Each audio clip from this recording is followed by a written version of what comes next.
This podcast is dedicated to the celebration and preservation of the working Australian Shepherd.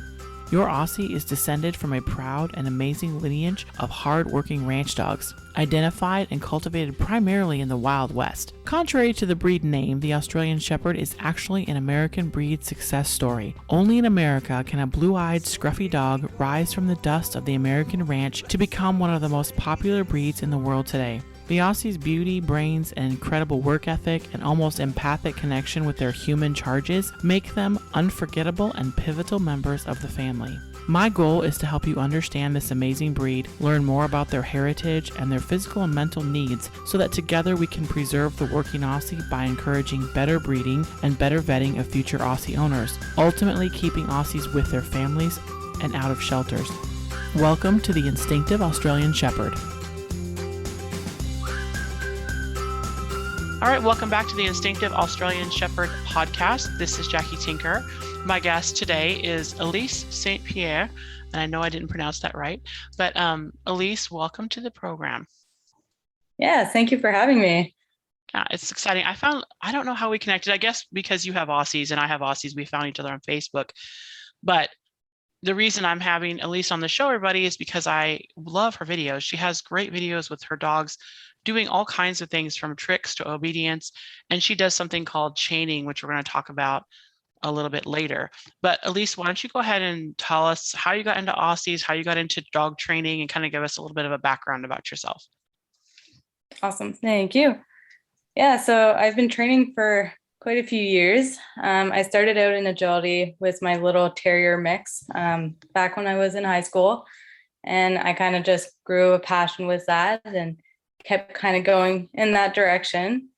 When I graduated high school, I went to British Columbia for 6 months to just learn more about dog training, just learn from different trainers, different behavior stuff.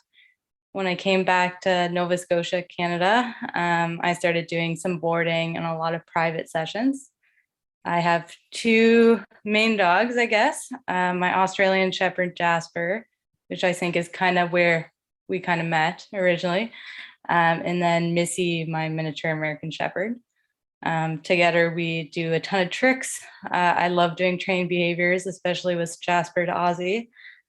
We do obedience, agility, and kind of anything else that they're up for giving a go. Do you compete with your dogs at all? Before COVID, I competed in agility with Missy and obedience and rally with Jasper. And it is our goal to get back into that. Life has just been super busy lately. Yeah, and I think you guys have a lot more restrictions than we do because life has sort of gone back to normal, at least where I live anyway. It's very normal. So hopefully you guys can get back to that pretty soon. Yeah. So what got you interested in, focusing on like the behavior aspect? Because your videos are amazing, and you guys, you need to follow her on Facebook and check out these videos because she shows you step by step how she puts stuff together. What kind of got you interested in that area of training? Yeah, I want to say it was my first dog, who was a little terrier. She was super food motivated and just wanted to do anything she could to kind of interact and get any treat. And I remember trying to figure out how to teach her things and initially kind of getting frustrated because the dog wasn't understanding. And then it was like this click in like a switch in my brain, I guess, who realized that she's not understanding because I'm doing something wrong. And it was just kind of like figuring out like what can I do to be able to shape a behavior to get the result I want. And it's such a cool seeing progression of the dog, kind of figuring out what you want and just learning how to build from that. So I love seeing the dogs think and figuring out little things that you can put together. Yeah, I really like that too, a thinking dog. And I love in your videos, you can see the dogs really trying to figure out what you're asking them. And I think what you just mentioned about taking responsibility, hey, the dog's not learning because I'm doing something that they're making them not understand or not helping them understand. And that kind of going back and breaking it down into little pieces. I think that's the thing that most people need to think about when they're training dogs. Like if the dog's not understanding, then we need to change something we're doing to help them out. Exactly. And it's so easy to kind of get stuck in that frame. It's like the dog's just not understanding. where if you can actually take a step back and be like, okay, how can I make this make more sense for the dog? It's just so much more productive. And yeah, you can really see the dogs, like the more they learn, the more they can sync. They have more of a process, and it's just really neat. Yeah, and breaking it down to smaller steps, I think is pretty much what you do from watching your videos. But then that whole, when you work with the dog, and like you mentioned, it was a huge, really important piece that you just mentioned. The more that you teach them, the faster they can learn, and the more advanced their brains become, and the more they can figure stuff out, right? Like the more they learn how to learn, and then they can just learn anything. Yeah, it's pretty neat. So it's really neat. So explain, first of all, I think shaping is probably the steps to chaining, right? You kind of break it down into shaping a behavior. Can you explain to our audience, like, what do you mean by when you shape a behavior? So shaping is kind of my favorite way to go about, because I really want the dog, kind of going back to what we were saying. I like when our dogs actually have to think and they're not just going through the motions. So I try to start off with like a goal in mind, and I slowly reward the little steps to getting what I want.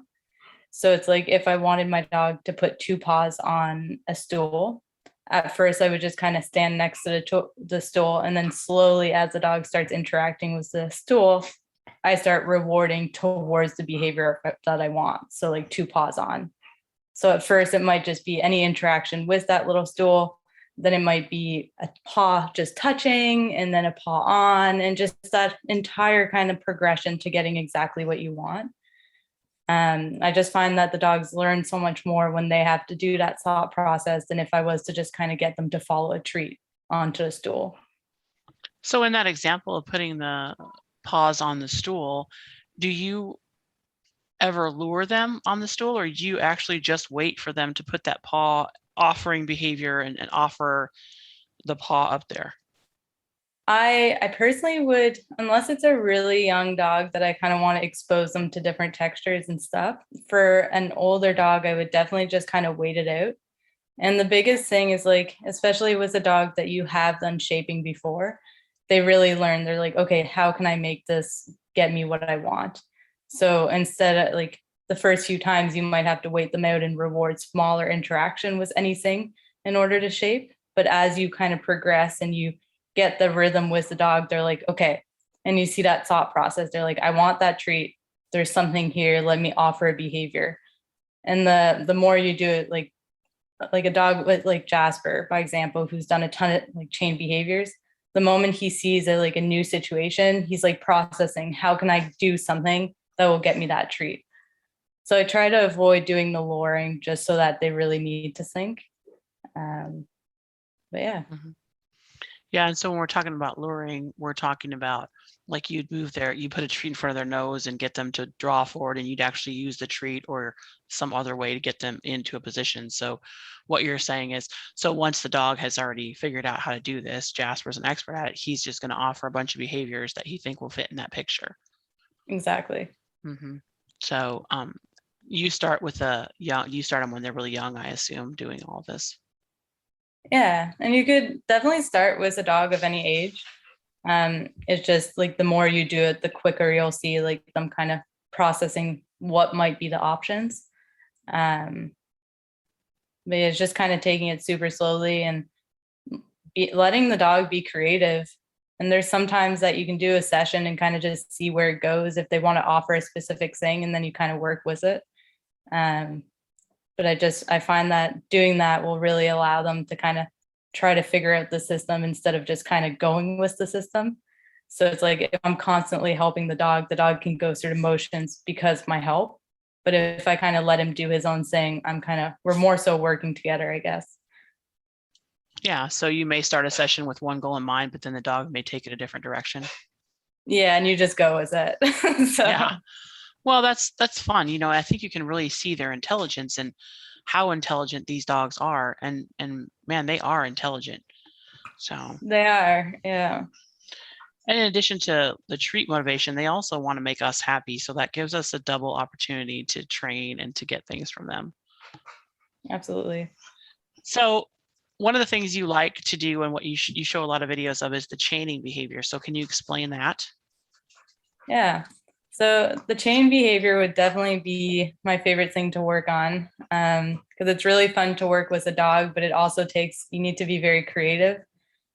So what a chain behavior is, it's a multiple set of different behaviors that then the dog has to do all of them in order to get the reward.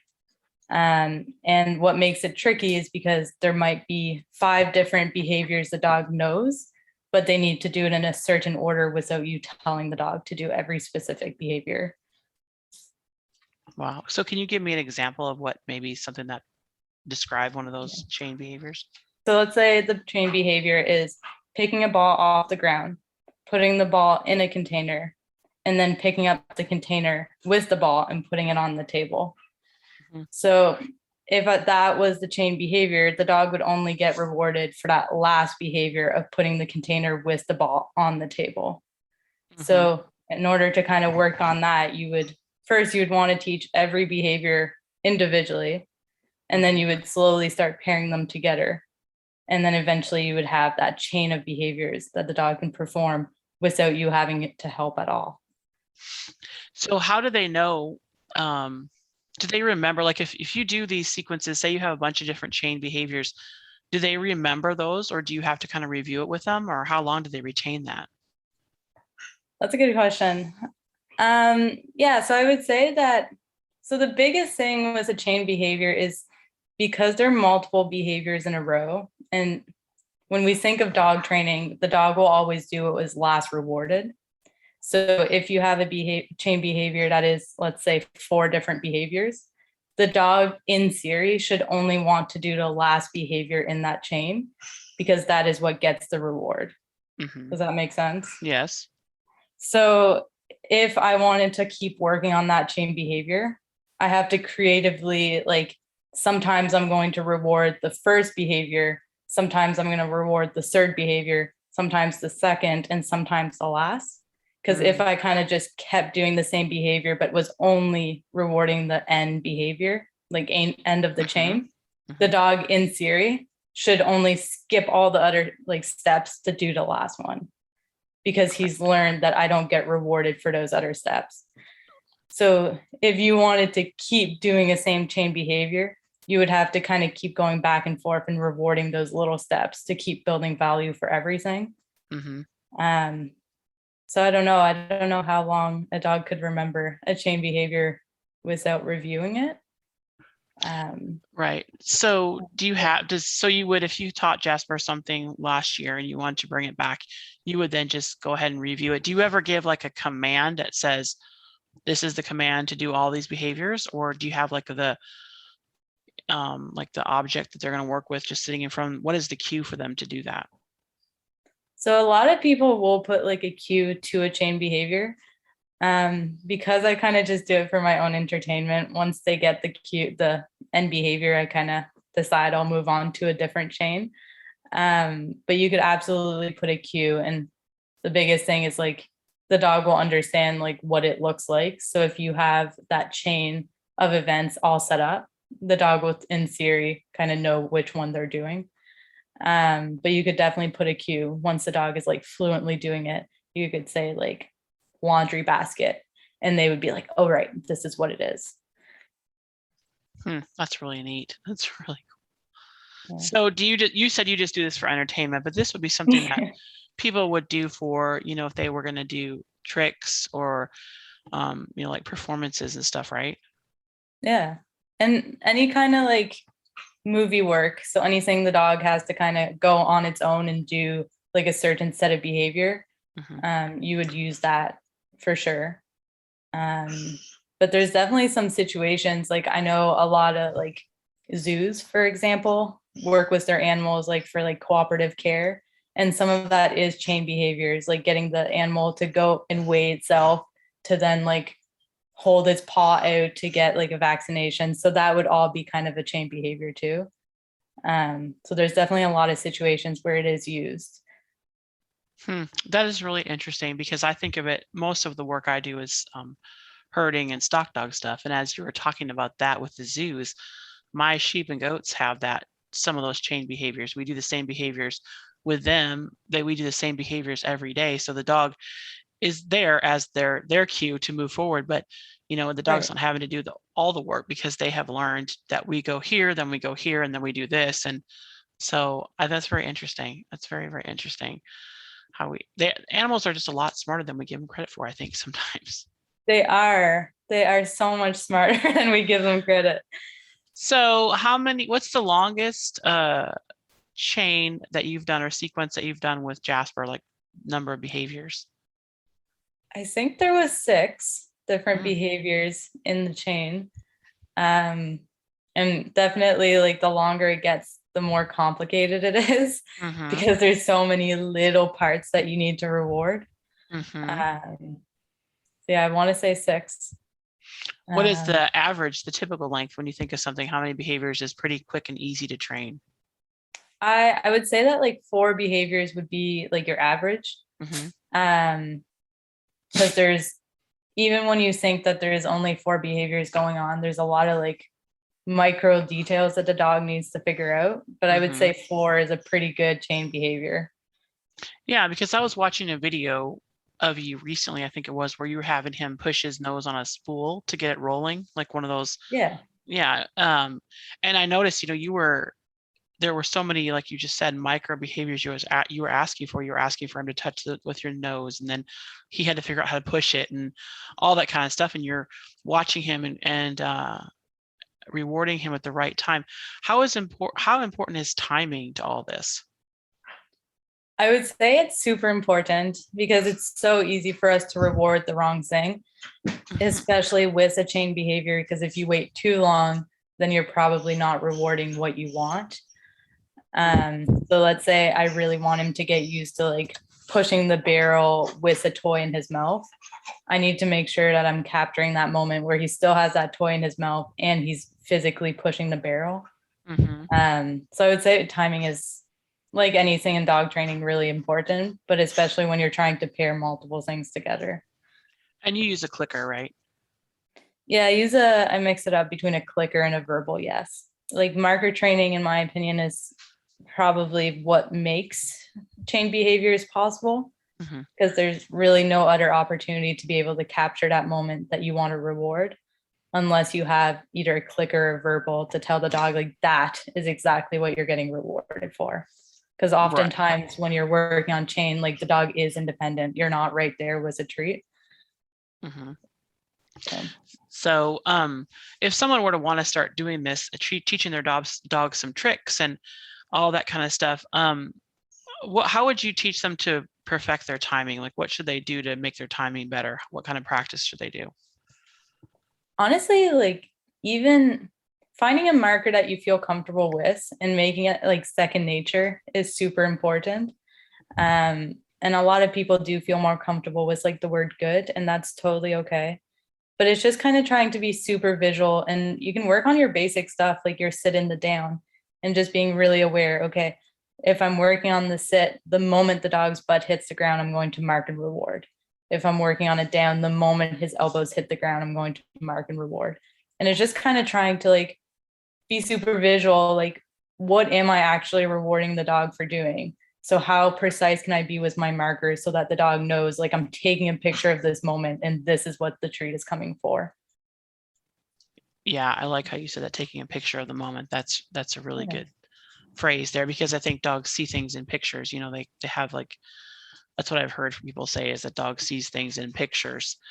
And so I was also thinking that this is probably a lot of the ways they train service dogs too, right? Because they have chain behaviors in some of the things that they do.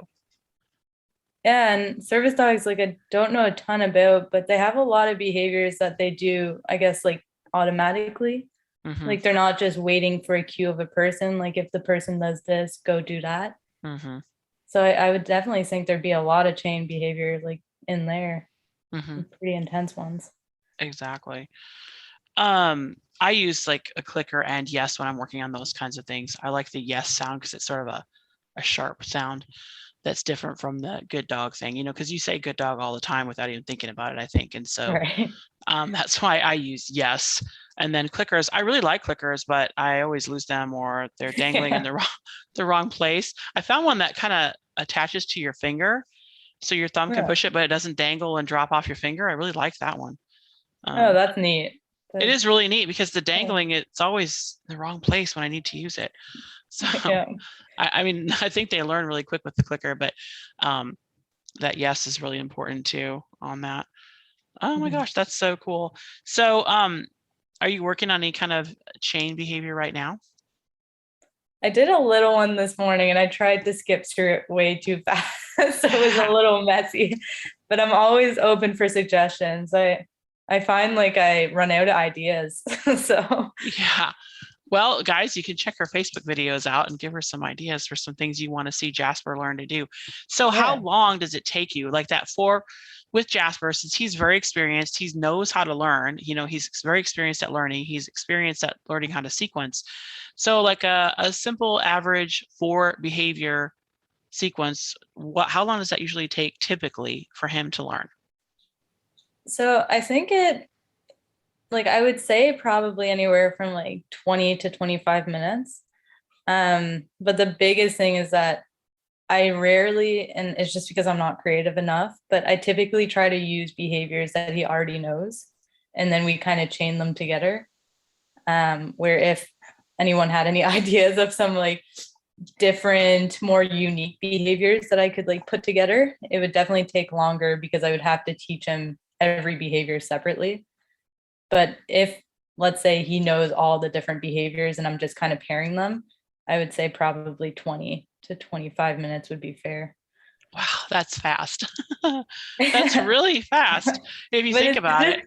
yeah, it's just because he knows how to learn. And Uh-huh. I was thinking back when you mentioned this podcast, I guess 6 years ago, I first started chain behaviors with my border collie. And I think my last chain behavior with him was probably 5 different parts. And it took us about 2 weeks of training, probably Wow. 10 to 15 minutes every day. Wow. So you've gotten better too as a trainer since then. And you have an Aussie. That, and I think I might have trained my dog to think a little bit better. I don't know. But Yeah. Yeah. Well, so when you're doing the, and I don't remember what I remember from your video, I don't remember this part. When you're doing the behavior and you're chaining like 4 things that he already knows, do you have commands for those? Or like, how does he know, say he knows all the individual behaviors, how does he know to go from behavior to behavior to behavior? What's the cue there? so first he would teach everyone or go over everyone that he knows. So if there was multiple ones, I would just kind of do a refresher. And I wouldn't really put a cue. So let's say it's like going around a barrel. I would start off, he knows how to go around the barrel, but I would put the barrel and then I would kind of shape it. And because he has such a strong, he's like, I go around the barrel, then I would just kind of capture it. And then I would do a few reps and then we would move on to the next part of the behavior. And I would just kind of play around with like doing each one and getting a few reps where he's super successful. And then I would slowly add. So if let's say it's go around the barrel, go grab something out of the bucket, I would do, he goes around the barrel, and then I would just offer to the bucket by having it close to the barrel. And the moment he goes to like interact with it, I would mark and then reward. So I'm just kind of like breaking the little steps, but I'm trying not to tell him what I want because this is a behavior he's going to have to do by himself. So I kind of just like mold it. So you'll see me like putting it near the dog and then just kind of waiting for him to like even look in that direction. And then I'm like, yes. And then they start adding everything up. They're like, okay, I think I did this. And then I did that. And then that got me what I want. So I kind of just like, it's just kind of controlling their environment by offering the different things that you want. And then if he struggles, then I make it a little bit harder. Or if he has a really easy time, then I might try to add in another little part to get him thinking more. But yeah, it's just kind of playing around with it. Yeah, and I wish I had a straightforward answer for that. But no, you make it sound so easy. And I think from watching your videos, a lot of it is this really great relationship you have with your dog, and you do he's watching your body and he's taking a lot of cues from you because y'all have done this so much. So at the beginning, it's not as easy because y'all have not, if you have a young dog or a new dog that you're starting this with, people don't want to get frustrated because it's going to take some time to be as smooth as you are. You've been doing this for a long time. And to really read your dog and really understand when he's understanding the behavior so you can mark that, right? Right. And it does really depend, like out of my two dogs, like Missy and Jasper, Missy's kind of more of an impatient dog. And I find she doesn't enjoy doing chain behaviors as much, where Jasper, he enjoys like that thinking and that process of trying to figure things out. So with him, it's a lot more of like, I enjoy doing it with him because I can see that he really wants to figure it out, where Missy's like, no, like just give me the treat. Like this is not cool. So I do think it also kind of depends on the type of dog too, like just what kind of motivates them. Like Jasper likes the food, but I think he also just really likes figuring out the steps too. I think that is very obvious when you watch him working, how much he's really enjoying the game. He's so engaged and excited to learn it. I think it's pretty obvious that you nailed that one. and every dog has their own personality and the things that they really enjoy doing and the things that they don't. And I've had dogs where I try to do something with them and they just don't like it. We just don't do it because I don't want to, it's not that important. Some things you have to enforce because they're important, but some things you just really don't if it's not that important to the dog. You know what I mean? Right. Yeah. And that's kind of how I see it with my dogs. I'm like, okay, what can I do that they enjoy? And luckily I have a dog that really does enjoy the chain behaviors, so we can do that together. But Missy and we might do a few, but then I'm like, she'd rather do something quick and easy. So it's kind of figuring out the dog. And so what do you do with her that's unique or different than maybe what you do with Jasper? If you're not doing chain behaviors, what other kind of stuff do you do with her? She loves kind of any fast-paced trick. So like doing spins, doing frisbee, agility, like anything that's quick that she needs to kind of get all excited about, and that she has to think the least possible. so quick, easy, and spontaneous, I guess, is her kind of thing. She likes that. I have dogs like that. I know what you're saying.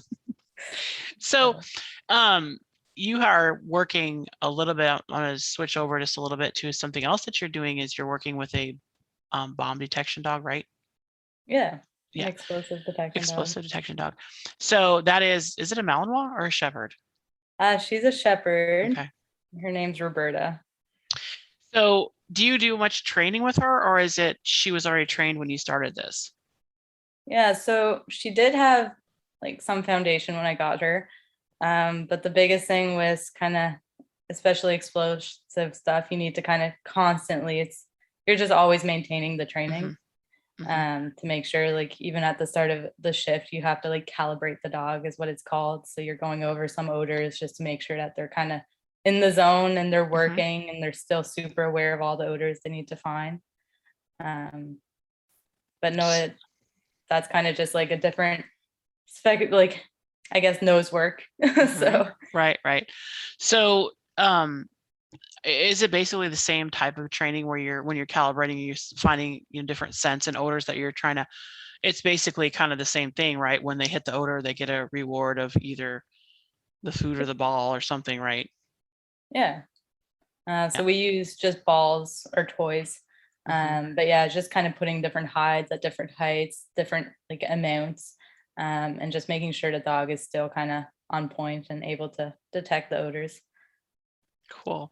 So what have you learned? Like what's different that you've learned in this new position with dogs with the explosive work, maybe that you didn't know before, or you weren't as into as? Yeah. How odor moves, I guess, is quite something. And it's not really what you would think. But yeah, just how it moves, like in warm areas, cold areas, and just like how powerful their noses really are and how little they need to actually be able to pick it up.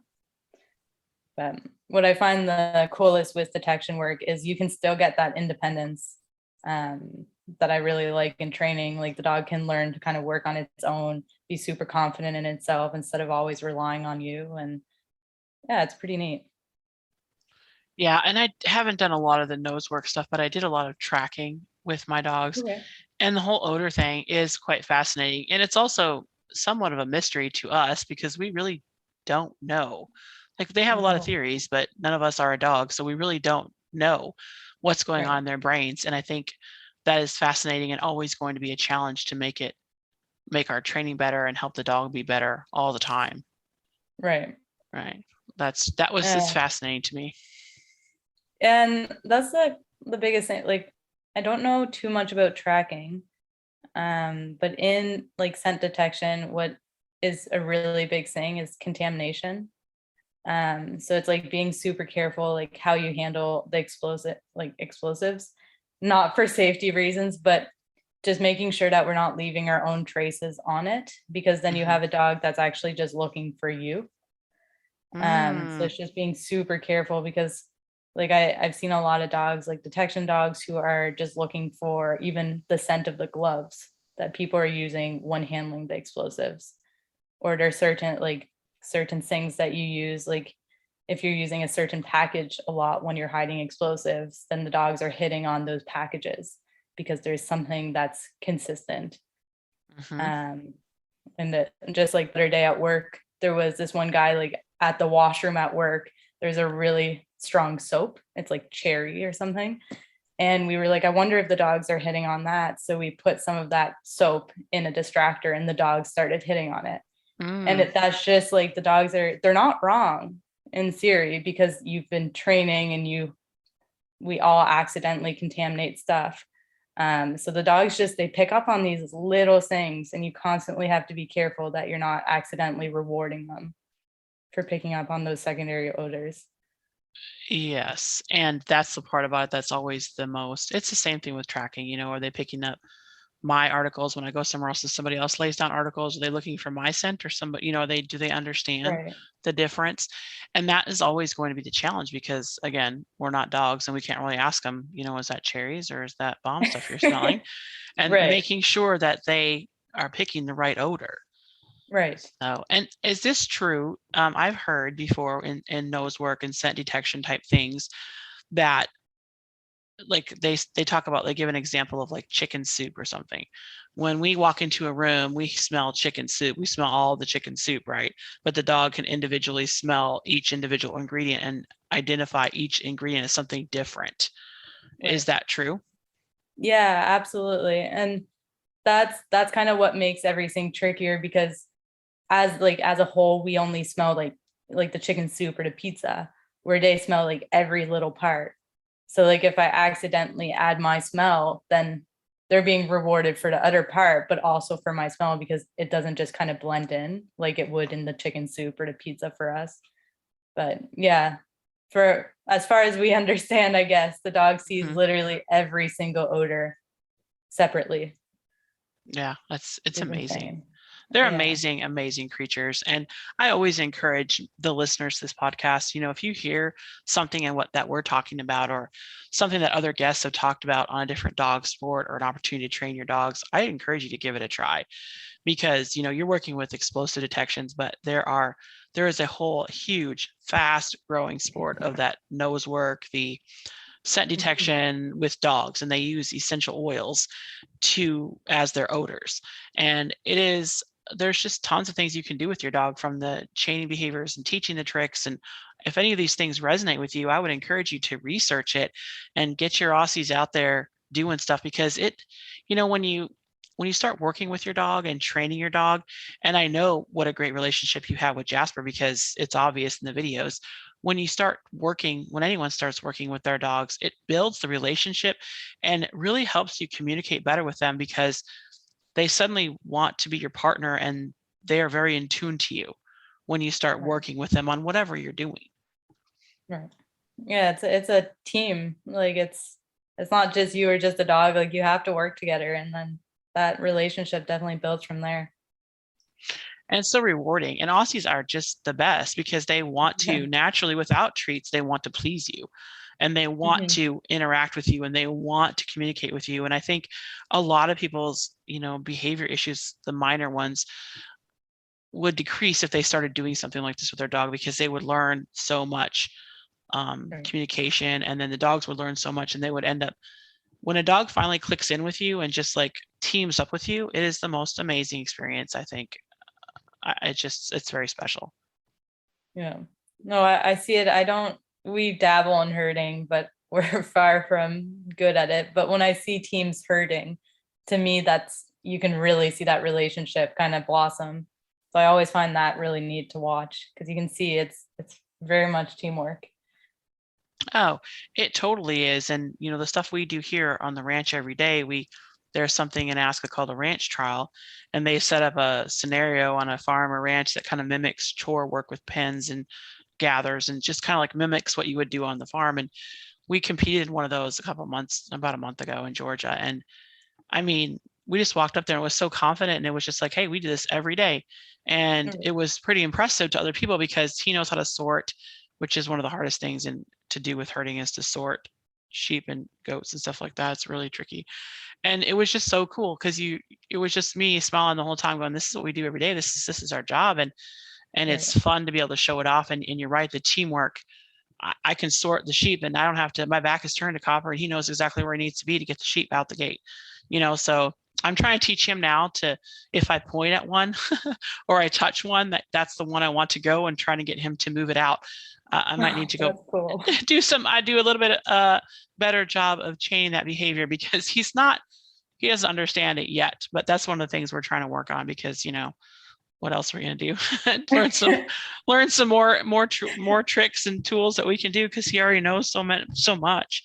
And the thinking part that you talk about, it is so cool when you see a dog really thinking and figuring stuff out. I mean, to me, it's just, I don't know, it sounds kind of wacky, but it's almost a spiritual experience where you see this dog is just like thinking on his own and doing something because he wants to do it, and because they've learned to do it. It's special. I think it's special. Yeah. And that's exactly why I like working with Jasper. It's just like, I'm just doing the chain behaviors for fun. So it's just kind of for entertainment, but it's when you just see it click and you're like, that's amazing. Like, it shouldn't make sense, but the dog's figuring it out. And it kind of just brings you back to realization of how brilliant they really are. Mm-hmm. That's exactly it. And I love things like the nose work and the tracking and herding, because it's like, it's natural. And it's not all about me, the dog really gets to show what they know. And it's kind of like what you're doing with your chain behaviors. You're a part of it, but it's not just about you. It's about the dog showing off what they've learned. And then that more natural instinctive things that they do with the nose work and the tracking and stuff and the herding and stuff. It's the dog doing what they do. And we're just there, kind of for the ride almost. We have to train, but we also get to stand back and go, holy smokes, that is really neat. All right. And that's my dog doing that. Right. It's pretty cool. Yeah. It is cool. It is cool. So how can somebody find you on Facebook to check out these awesome videos that I've been talking about? You can just find me under Élise Saint-Pierre on Facebook. And typically, if you have a dog as a profile picture, I'll add you on Facebook. So. That's kind of how I am too. Yeah, especially if it's an Aussie. Like, yeah, sure. Oh yeah. I have gotten my Facebook molded down to like almost all Aussie stuff. So no one else talking about anything but their dogs, and because that's then my happy place, right? Right. And then so guys, and I'll put a link to your Facebook profile in the show notes, so y'all can go to theinstinctiveaussie.com and look up this episode, and you can see the show notes, and I'll put a link to our Facebook page, and check out those videos. They are really cool, really, really cool. And then if you have any ideas for something, you can message her and say, hey, have Jasper do this. That is your new charge. Awesome. Okay, well, I'll be thinking of some things too. I have to go back and look at your videos to see what you have or haven't done already. But yeah, I need something more creative. So if you look at the other videos, like, you need to figure out a way to switch it up, because I feel like we're repeating ourselves. So something creative. So that's the audience's charge there. And when this gets up there, hopefully we'll get a bunch of people saying, hey, show me this, show me that. So cool. Oh, that's very exciting. I really have enjoyed having you on this episode. It's been really fun talking about all the various things that you do, and you can tell how much you enjoy all of your dog training efforts. Yeah. Well, thank you very much for having me. That was a lot of fun, and I'm always ready to Yes. talk about training. So Well, you know what? Think of another topic and we'll do another episode because this sounds will be good. a really good one for everybody. Hey, and that's the show today. Thanks for joining me. I hope you really enjoyed it and got to learn something about this amazing breed, the Australian Shepherd. Join us on Facebook. We have a private group called the Instinctive Australian Shepherd. Join the group and join the conversation there. You can also find us online at theinstinctiveaussie.com. That's where you'll find all the show notes, the links to anything we talked about this show, and all of our past episodes. Subscribe to this podcast on iTunes, Spotify, or wherever else you find your favorite podcasts, and that way you'll be the first ones to know as soon as an episode is uploaded. All right, everyone, I'll see you down the road.